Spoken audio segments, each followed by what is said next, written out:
사람에 따라 계절을 바라보는 시각은 다르겠지만 1년 4계절 가운데 가장 좋은 계절은 언제일까? 아마도 12월이 아닌가 그런 생각을 합니다. 12월은 모든 자연들이 창조의 질서를 충실히 따르고 그리고 유감없이 자기 자신의 모습을 드러내는 그런 시간이 12월이기 때문에 그렇습니다. 엊그제 시골에 다녀오면서 지난 여름에 너무 무더웠기 때문에 식물들이 이렇게 자라다가 다 말라 죽었다고 그래요. 근데 말라 죽은 그 자리에서 또 유독 몇 개의 식물은 그럼에도 불구하고 생존을 유지해서 아주 조금 못나긴 했지만 그 더위를 견디느라고 모습이 일그러지긴 했지만 그래도 또 그 속에서도 열매를 맺느라고 그 모습을 보니까 식물이지만 참 처절한 여름을 보냈구나 그런 모습을 보게 됐습니다. 그런 환경 속에서도 자기 할 일, 그게 열매 맺는 거죠. 가을이 되면은 열매로서 자기를 나타내고 자기를 평가하고 또 자기의 모습을 드러내는 것이니까 자연의 질서이고 자연의 모습입니다.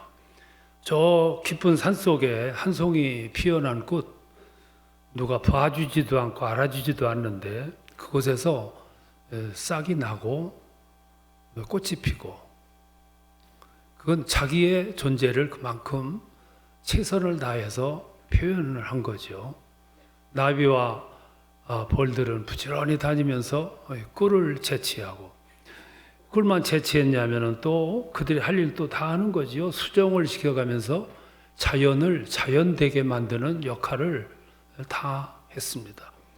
어쩌면 이렇게 보면 이 자연의 질서는 하나님의 손길을 또 하나님의 섭리를 하나님이 부여하신 사명을 자연의 속성을 최대한 잘 발휘해서 11월 달의 모습을 이렇게 드러내는 그런 모습을 우리가 확인을 할 수 있습니다. 자연은 하나님의 창조의 질서를 유감없이 완수하는 그런 모습을 우리에게 보여주고 있습니다. 근데 유독 11월이 되어 있으면서도 감각이 무디어 있는 세계는 인간의 세계입니다. 우리는 매년 11월을 맞이하지만 예사로 보고 자연의 그냥 질서로만 넘기는 우를 범하면서 살아가고 있습니다. 이 무딘 거죠. 이것을 하나님은 한탄하신 적이 있습니다. 그래서 21절에 보면 하나님을 알되 하나님께 영광도 돌리지 아니하고 감사치도 아니하고 미련하여 마음이 어두워졌다. 이렇게 한탄을 하셨어요. 즉 사람들은 하나님을 알고 하나님의 뜻을 쫓는 모습에 너무 무디다 그 말이에요. 무감각하다 이제 그런 뜻이죠. 하나님은 이 세상에 자기를 이렇게 나타낸 적은 없어요. 근데 하나님은 자기 모습을 간접적으로 계시하셨어요. 자연을 통해서 나타나셨고 그리고 말씀을 통해서 나타나셨고 글을 통해서 나타나셨고 또 그냥 흐르는 것 같지만 이렇게 펼쳐지는 역사를 통해서 자기를 계시하셨어요. 사람들은 다 압니다. 간접적으로 하나님을 다 만난 거죠. 하나님을 알 수 있도록 사람들에게 다 지혜를 부여하셨어요. 근데 무감각하게 살아다 보니까 이 기능이 마비된 겁니다. 모르는 거죠. 잊어버리게 된 거예요. 가을이 되면 모든 식물을 자기 의무에 충실함에도 불구하고 사람들은 그거를 유기하는 거죠. 이게 오늘 자연을 통해서 배우는 교훈이기도 합니다. 모르는 것은 모르는 것으로 끝나는 게 아니라 이 모름 이것 때문에 사람들은 위험한 길을 막 질주해 가는 거예요. 하나님 보실 때 안타까운 거죠. 그래서 하나님의 기대는 이 세상의 창조물 가운데 가장 소중하게 창조한 대상인 인간이 사람들이 하나님의 뜻에 충실하게 살아가기를 원하시는데 이게 모르는 거예요. 모르는 걸 알게 하려면 하나님이 무슨 수단을 써야 되겠죠. 그게 하나님이 섭리예요. 그 섭리가 때로 사람들이 알 수 있도록 하기 위해서 사람들에게 주시는 하나님의 표현이 있어요. 그 표현 가운데 하나가 때로 아픔을 우리에게 주세요. 그래서 18절에 보면 하나님의 진노가 하늘로부터 나타났다 그랬어요. 하나님의 진노는 아픔이죠. 심판입니다. 물론 하나님은 심판의 하나님은 아니시지만 왜 때로 우리들에게 아픔을 주고 심판하시냐면은 그래야 알기 때문에. 이게 수단이죠. 알게 하려면은 계기를 줘야 되는데 그 계기가 아픔이에요. 사람들은 이렇게 감각 없이 살아가다가도 어느 순간 아픔이 주어지게 되면 생각하게 됩니다. 자세를 가다듬게 돼 있죠. 눈이 뜨이게 되고 그리고 뭔가를 발견을 하게 돼요. 그래서 원위치로 돌아가는 깨달음이 주어집니다. 사람들은 아픔을 그렇게 선용하는 거죠. 그런데 아픔을 주어도 모르는 사람들이 있어요. 그러니까 그런 사람들은 또 하나님이 쓰시는 수단이 이제 앞길을 쾅 막아버리는 거예요. 다 계획을 하고 저기만 가면 될 것 같은데 쾅 막히는 거예요. 사람들은 막다른 골목에 이렇게 처하게 되면 새로운 방안을 찾아요. 거기서 머무는 게 아니고 그래서 때로 앞길이 탕 막히기도 하죠. 그것도 안 되면 또 뺏기도 하세요. 가장 소중한 것에 그냥 골똘해 그냥 집중해 살아가는 사람들 생각이 안 되는 거죠. 뺏어버려요. 사람들이 그토록 소중하게 여기던 재물도 뺏고 명예도 뺏고 건강도 뺏고 기회도 뺏고 불행한 거죠. 불행한 거죠. 그래도 우리 주변에 보면 어느 날 한꺼번에 다 뺏긴 사람들이 있잖아요. 이렇게 보면서 두려운 마음을 느끼게 되는 거죠. 그런데 그래도 무감각하면 마지막 쓰시는 카드가 뭐냐면 죽음의 위협에 빠뜨리는 거지. 사람들은 죽음이라는 것이 가까이 오면 정신 바짝 들어요. 사탄도 병들면 천사가 된다고 그랬잖아요. 이게 어떤 면에서는 기회. 그런 면에서 우리 인생의 삶의 죽음이라는 거, 마지막이라는 거, 끝이라는 것이 사람을 사람 되게 만들고 잃어버렸던 길을 되찾게 만들고 마비되었던 삶의 자세에서 회복하게 만드는 역할을 해요. 죽음이 없다면 인생은 무의미할 거예요. 여러분, 평소에 허튼 소리 하던 사람도 종말이라는 게 느껴지면 진실해집니다. 소들도 도축장이 가까워지면 뒷걸음질 친다고 그러잖아요. 짐승도. 사형수들은 형장의 이슬로 사라지기 위해서 가까이 갔을 때 진실해진다고 그래요. 엄숙해지고. 그럴 수밖에 없죠. 2005년도 암을 앓았던 분들이 치료를 받고 10년 후에 완치된 분들을 조사를 했어요. 한 600명을 놓고 조사를 했더니 65%가 전혀 생각지도 못했는 데가 하나님을 발견하게 됐고 하나님께 귀하게 됐다. 이렇게 대답을 했어요. 그리고 기왕에 신앙에 있던 분들이 완치되고 나서 느낀 게 뭐냐면 신앙이 차원이 다르게 깊이 들어가게 됐다. 90%가 넘는 사람들이 뭐라고 대답했냐면은 인생을 살 때 긍정적으로 살아가는 그런 비결을 배우게 됐다. 그렇게 대답을 했다고 그래요. 엄밀하게 말하면 그 사람들은 암을 이긴 게 아니고 암이 그 사람을 사람으로 만든 거예요. 암이 그들로 하여금 미처 몰랐던 세계를, 깨닫지 못했던 세계를, 인생의 깊이를, 그리고 보이지는 않지만 항상 우리 주변에서 나와 함께하는 그분의 모습을 체험하게 된 거예요. 그게 은혜고 축복이죠. 하나님이 때로 우리들에게 아픔을 주시는 이유는 그런 뜻에 있습니다. 그래서 이 대목을 이렇게 보면 하나님이 이 세상을 운영하시고 운행하시며 역사하시는데 하나님이 가장 심혈을 기울이시고 가장 초점을 분명히 하시고 또 하나님이 추구하신 것이 무엇인가를 깨닫게 돼요. 그게 구원이에요. 하나님의 모든 역사 섭리는 초점이 구원에 맞춰져 있어요.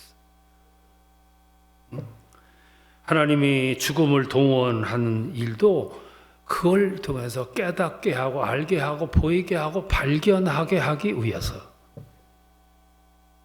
하나님의 최대의 관심은 잃어버린 자들이 되찾게 되는, 회복하게 되는, 원위치하게 되는, 이것이 하나님의 관심사예요. 여러분, 기독교의 최고의 초점, 가치는 구원에 있습니다. 성경의 모든 초점도 마찬가지. 모든 말씀의 결론은 구원이에요.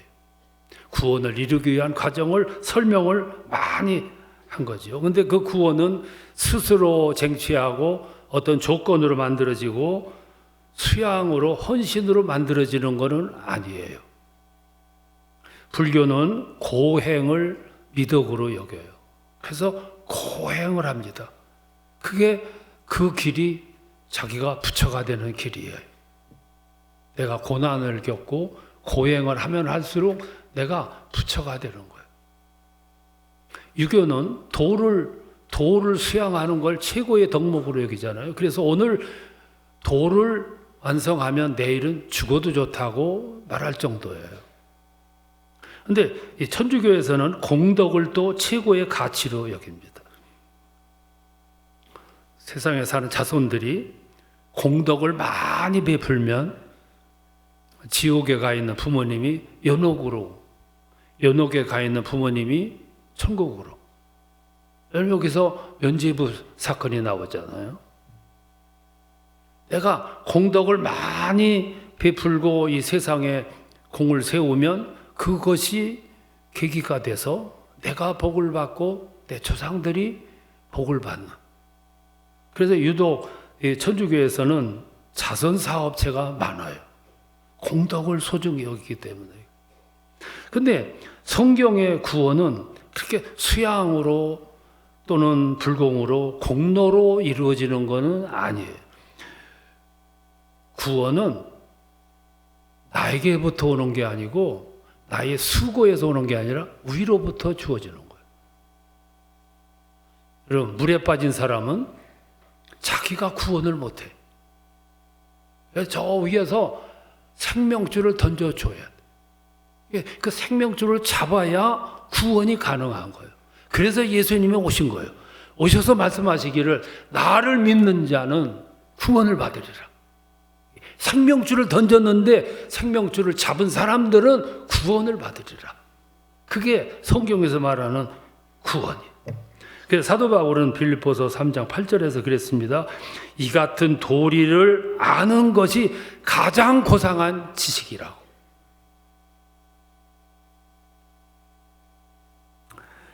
하나님은 이 세상을 완벽하게 창조하셨어요. 또 우리를 창조하실 때도 인간도 완벽하게 창조하셨어요. 그런데 그 완벽한 세상을 망가뜨린 사람이 사람이에요. 인간들이 다 망가뜨렸어요. 그리고 하나님은 지금 뭐 하시냐면은 인간들이 망가뜨린 세상을 지금 수선하고 계신 거예요. 회복시키느라고. 그 수선하고 회복하시는 역사가 구원이에요. 구원은 뭐냐면 다 망가진 인생이, 이탈한 인생이, 타락한 인생을 회복시켜서 수선해가지고 온전하게 하나님과의 관계를 회복시키는 것을 구원이라 그래요.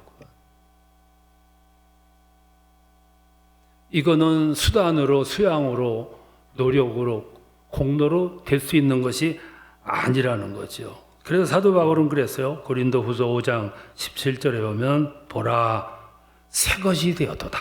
이전 것은 다 지나갔고 이제 새로워졌어. 그게 구원의 모습이에요. 그래서 이제 오늘 세상에 사는 사람들이 누구도 하나님을 모른다고 말할 수 없는 시대가 되었어요. 그래서 로마서 20장 오늘 1장 20절 본문 보면 창세로부터 그의 보이지 아니하는 것들 곧 그의 영원하신 능력과 신성이 그가 만드신 만물에 분명히 보여 알려졌나니 그러므로 누구든지 하나님을 모른다고 핑계치 못할지니라. 여러분, 하나님을 직접 당신 모습을 보여주신 적은 없어요. 근데 하나님은 자연을 통해서, 만물을 통해서, 역사를 통해서, 사람들이 만들어 놓은 심지어 작품들을 통해서도 하나님을 다 알아요. 모르는 사람이 없게 됐어요. 그래서 시편 19편 1절을 보면 하늘이 하나님의 영광을 선포하고 땅이 그 손으로 하신 일을 드러내도다 그랬어요. 2절에 보면 아무 소리 안 들리는 듯 하지만 낮은 낮에게 말하고 밤은 밤에게 지식을 전한다고 그랬어요. 근데 하나님은 이 세상에 그렇게 알려줬어요. 그래서 이제는 누구도 예수를, 하나님을 모른다고 핑계댈 수가 없다 그 말이에요. 그리고 오늘은 여러분 아시겠지만 가는 곳마다 성경책이 있어요. 어디 가도 성경책이 있어요. 성경책이 없다는 얘기는 성경책이 있는데 안 보고 간 거지. 다 성경책이 있어요. 뿐만 아니라 이 세상 도처마다 전도자들이 쫙 깔려 있어요. 다 전했어요. 그런데 안 들었기 때문에 안 들릴 것뿐이에요. 부자와 나사로 이야기를 보면 부자도 나사로도 죽어서 저 천국에 가고 지옥에 갔어요. 지옥에 가 있는 부자가 보니까 저 낙원에 나사로가 자기 문전에서 얻어먹던 나사로가 가 있어요. 여기 오면은 안 되겠어. 그래서 아브라함이 말하기를 저 나사로를 좀 우리 집에 보내서 우리 형제들, 우리 자식들 여기에 오지 않도록 하나님을 좀 알게 해달라. 그러니까 아브라함이 얘기하기를 걱정 마. 거기도 전도자들이 있어. 그들이 전할 거야. 그러니까 이 부자가 그러잖아요. 안 들을 거예요. 그들 말 안 들을 거예요. 여기 와 있는 나사로를 보내면 들을 겁니다. 그러니까 아브라함이 그래요. 구원받을 사람은 누가 전하더라도 구원받게 돼 있어. 너 걱정하지 마라. 이게 성경을 통해서 우리에게 이렇게 들려주니까 삼자적 입장에서 들으니까 실감이 안 나는데 이 이야기가 나의 이야기라면 문제는 달라지죠. 여러분, 하나님은 이 세상의 성경책을 통해서 전도자들을 통해서 그리고 세계 각국 오지에도 선교사들이 다 들어가 있어. 그래도 하나님 이야기를 못 들은 시대가 있을 수 있어요. 예를 들면 우리 조상들. 그때 선교사도 없었고 성경도 없었고 하나님 믿는 기독교도 없었고, 그럼 그때 살았던 우리 조상들은 구원의 문제가 어떻게 되냐? 그것도 걱정할 필요가 없는 것이 오늘 성경을 보면 그 시대에도 우리 조상들이 예수를 안 믿었지만 하나님을 알 수 있도록 장치를 마련해 주신 게 있는데 그게 양심이라는 거예요. 사도행전 14장 16절에 보면 지나간 세대에는 모든 민족으로 자기들의 길들을 가게 방임하였으나 그랬어요. 이 말은 하나님을 안 먹고 자기 마음대로 살아가는 그 시대가 있었다고 말해요. 그리고 17장 30절에서는 알지 못하던 시대에는 하나님이 간과하셨거니와, 하나님을 전혀 모르던 그 시대에는 사람들이 그렇게 살았어도 그들에게 심판, 그거를 하나님이 이루지 않으셨다고 말이야.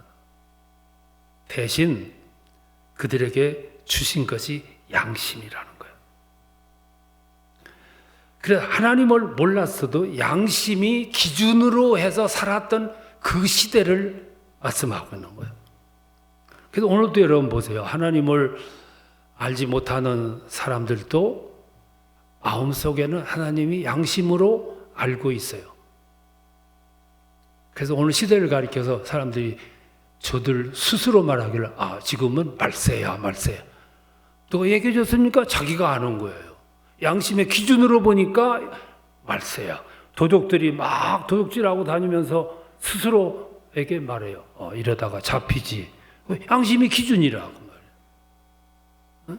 또 뿐만 아니라 천둥 번개 치는 날은 하나같이 사람들, 하나님을 아는 사람이든 모르는 사람이든 두려움에 휩싸이게 된 거예요. 하나님을 알든 모르든 휩싸이게 된, 그게 양심의 기준 때문에. 하나님은 그 양심을 그 시대에 주셨어요. 하나님을 모르던 시대에도 양심으로 하늘의 두려움을 느끼며 살았단 말이에요. 우리 조상들은 하나님도 몰랐고 예수도 몰랐고 십자가도 몰랐어요. 모르는 채 세상을 살다가 갔어요. 그런데 그분들은 그 세계를 몰랐지만 민간 종교를 그때도 믿었어요. 인간 종교를 믿는 기준이 어디서 나왔냐면 그게 양심에서 나온 거예요. 양심은 하나님을 모르던 시대에도 기본적으로 하늘을 섬기고 죄를 지으면 두려움에 휩싸이도록 만드는 도구였어요. 그래서 하나님은 오늘 시대에 우리들에게 요구하시는 것이 있어요. 그게 합당한 삶이에요. 합당한 삶이 뭐냐면은 알려줬는데도 모른 척하고, 그러면 진노가 따르고 아픔이 따르고 고난이 따르고 심판이 따라요. 오늘 그걸 말씀을 하는 거죠. 그래서 성경은 심판을 말하고 진노를 말하고 재림을 여러 번 우리에게 경고를 하셨어요. 언젠가는 때가 되면 와서 심판하리라 또 심판하리라. 오늘 사람들이 말하기를 무슨 마른 하늘의 재림이냐, 무슨 심판이냐, 이렇게 이제 쉽게 얘기하는데 우리 신앙인들의 입에서 이 말 나온다는 것이 참 겁나는 말이에요. 그래서 데살로니가전서 5장 20절을 보면 예언을 멸시치 말라 그래서, 이미 예언되어 있던 말들을 업신여기지 말고 무시하지 말라고 말해요. 예언이라는 말은 언젠가 때가 되면, 그 때는 내 때가 아니고 주님의 때예요. 내 시간이 아니고 하나님의 스케줄에 따라서 때가 되면 주께서 호령과 나팔 소리와 함께 강림하시리라. 왜? 심판하러 오시는 거예요. 이렇게 생각하시면 좋을 것 같아요. 일본의 히로시마에 원자탄이 떨어졌어요. 원자탄이 떨어질 때 어느 날 갑자기 떨어뜨린 것이 아니었어요. 원자탄이 떨어지기 수일 전부터 비행기에서 전단을 뿌렸어요. 1945년 8월 12일 날 정오가 되면 원자탄이 떨어지리라. 그러니까 50km 밖으로 피신하라고. 며칠 전부터. 그 전단이 뭐냐면 예언이에요. 성경은 그런 예언이 너무너무 많아요. 근데 사람들이 그 전단을 받아들고 뭐라고 그랬냐면은 설마 그랬어요. 설마. 근데 정확하게 1945년 8월 12일 정오가 되니까 3000도의 고열을 품은 원자탄이 떨어졌어요. 20만 명이 죽었어요. 휘폭돼서 죽은 사람 말고 20만 명이 죽었어.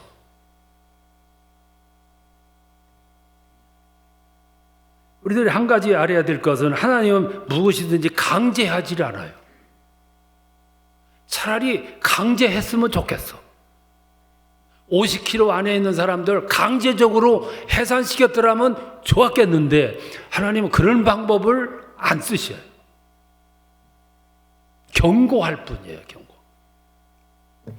예를 들면 탕자가 집을 나가서 방탕을 해. 탕자의 방탕은 아버지 망신 다 시킨 거예요. 돌아다니면서 점잖은 아버지, 사람들로부터 존경받는 아버지가 망신을 당하고 있어요. 그때 아버지는 건장한 모습 둘만 보내가지고 끄집어 오라. 붙잡아다가 뒷방에다 넣고 가뒀더라면 더 이상 아버지는 창피를 안 당해요. 근데 아버지는 그런 방법을 안 쓰셔. 그러면은 이 탕자가 회개하질 않아. 아버지의 방법은 내가 더 수모를 당할지라도, 사람들로부터 봉변을 더 망신을 당할지라도 회개하기를 기다리는 거예요. 이게 기다리시면. 하나님이 쓰시는 방법이 이 방법. 이 기다리는 이 시간 우리는 설마 그러는데 아버지의 인내도 한계가 있잖아.